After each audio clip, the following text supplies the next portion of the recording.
उपवासाचे थालीपीठ करण्यासाठी 2 वाटी राजगिरा पीठ घ्यायचं। त्यामध्ये मी 2 मोठ्या साईजचे बटाटे उकडून किसून घेतले आहे। 2 कप जर राजगिऱ्याचं पीठ असेल तर त्यासाठी अर्धा कप शेंगदाण्याचा कूट घ्यायचा, अर्धी वाटी कोथिंबीर, 1 चमचा जिरा पावडर, तिखटपणासाठी 7 ते 8 हिरव्या मिरच्या मी मिक्सर मध्ये बारीक करून घेतल्या होत्या, चवीप्रमाणे मीठ।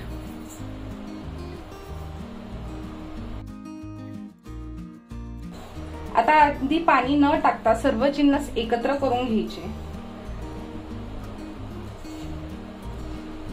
सर्व जिन्नस आता मी एकत्र करून घेतले। पाणी टाकून आता आपल्याला पीठ मळून घ्यायचे। ज्याप्रमाणे आपण पराठ्यासाठी पीठ मळतो तसंच आपल्याला पीठ मळून घ्यायचे। खूप जास्त सैल किंवा खूप जास्त कडकही पीठ मळायचं नाही।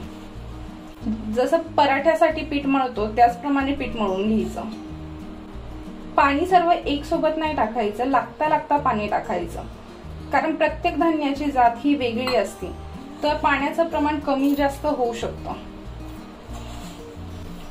राजगिऱ्यामध्ये बाइंडिंग कमी असतं, त्यासाठी शेंगदाण्याचा कूट आपण वापरला आहे। 1 चमचा तूप टाकून घेऊन आपण मळून घेऊ।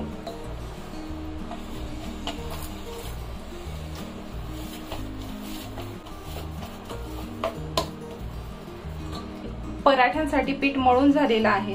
5-10 मिनिटांसाठी पीठ मुरून द्यायचं। 5 ते 10 मिनिटांसाठी पीठ छान मी मुरून दिलं होतं। आता एक छोटा उंडा घ्यायचा आणि ज्याप्रमाणे आपण पराठे लाटतो त्याप्रमाणे पराठे लाटून घ्यायचे। पराठे लाटण्यासाठी इथं मी कोरडं राजगिऱ्याचं पीठ घेतलंय। थोडं हाताने असं थापून घ्यायचं।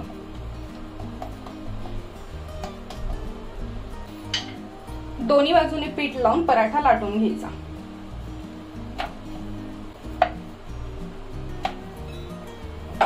गरज पडल्यास परत कोरडं पीठ लावून पराठा लाटायचा।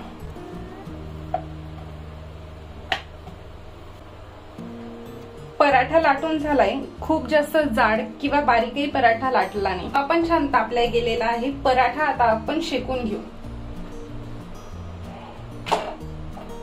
पराठा मध्यम आचेवर शेकायचा, जेणेकरून दोन्ही बाजूनी पराठा व्यवस्थित भाजला जाईल।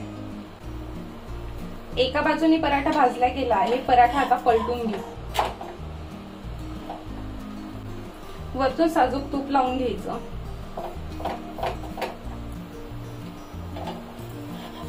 पराठा पलटून दोन्ही बाजूनी तूप लावून पराठा छान शेकून घ्यायचा। राजगिऱ्याचे पराठे पौष्टिक तर आहेच, पण त्यासोबत पोटभरीचा पण फराळ होतो।